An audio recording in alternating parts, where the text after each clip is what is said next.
جی السلام علیکم دوستو، میں ہوں اعجاز شریف اور آپ دیکھ رہے ہیں یوٹیوب پر چینل میرا۔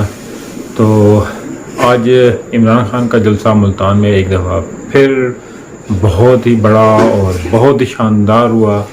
تو اس جلسے میں عمران خان نے واضح طور پہ کہا ہے کہ جی مجھے مشورے دیتے رہتے ہیں لوگ کے، اور ارد گرد کے بھی لوگ کہتے ہیں کہ اسمبلی میں جاؤ، ان کے ساتھ بیٹھ کر بات چیت کرو۔ تو ان کا کہنا ہے کہ میں ہر کسی کے ساتھ بیٹھ کر بات کرنے کے لیے تیار ہوں، کوئی اس طرح کا کوئی ایشو نہیں ہے کہ میں بات کرنے کے لیے تیار نہیں ہوں، لیکن جو میرا نظریاتی مخالف ہے اس کے ساتھ بھی بات کرنے کے لیے تیار ہوں۔ چلے اس کے ساتھ بھی کچھ نہ کچھ ہو جائے گا، لیکن میں جو ان چوروں کے ساتھ بالکل بات کرنے پہ کسی صورت میں بھی تیار نہیں ہوں۔ انہوں نے کہا کہ پنجاب الیکشن کمیشن کی مدد سے دھاندلی کی، مگر پھر بھی ان کا صفایا ہو گیا۔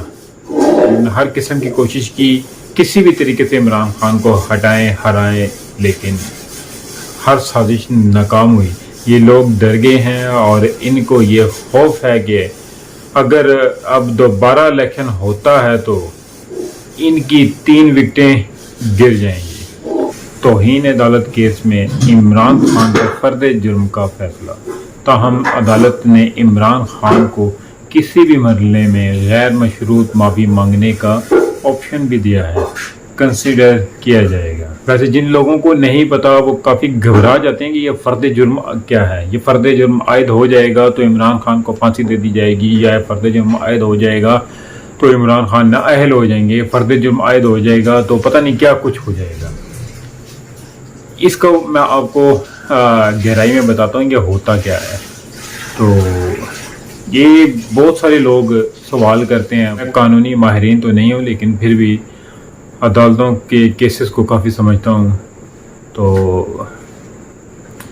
فرد جرم میں بندے سے پوچھا جاتا ہے کہ آپ نے جرم کیا ہے کہ نہیں۔ اگر کیا ہے تو پھر سزا کا تعین کیا جاتا ہے، اگر انکار کر دے تو پھر ٹرائل کی طرف چلا جائے گا۔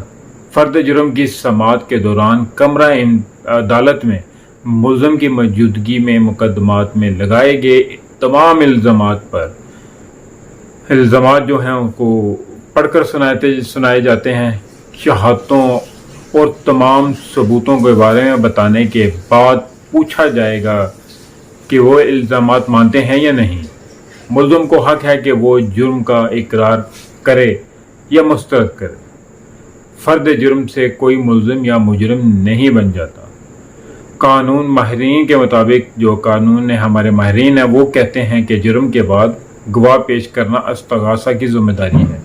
تمام گواہوں، جرح اور ملزم کے حتمی بیان کے بعد مقدمے کا فیصلہ سنایا جاتا ہے۔ تو یہ کام بہت لمبا ہے، یہ کوئی 5-7 مہینے کی بات ہے، یہ اتنی جلدی نہیں ہوتا۔ ویسے تو اس سے زیادہ بھی ٹائم لگ جائے گا، پھر اس کے بعد یہ ادھر کی انٹرا کورٹ میں چیلنج ہو جائے گا، ادھر سے کچھ نہ ہوا تو پھر یہ سپریم کورٹ میں چلا جائے گا، وہاں پہ یہ جا کے اس فیصلے کو چیلنج کیا جائے گا اور وہاں سے یہ کلیئر ہو جائے گا۔ الیکشن کمیشن نے قومی اسمبلی کے 13 حلقوں میں ضمنی انتخابات ملتوی کر دی ہیں، کیونکہ انہیں ڈر ہے کہ عمران خان کو کسی بھی طرح سے وہ روک نہیں پا رہے ہیں، انہوں نے الیکشن ہی ملتوی کروا دیے ہیں۔ اس وقت عمران خان کے جلسے جو ہیں وہ پورے کے پورے جو جتنے بھی اسٹیڈیم ہوتے ہیں وہ کھچا کھچ بھرے ہوتے ہیں۔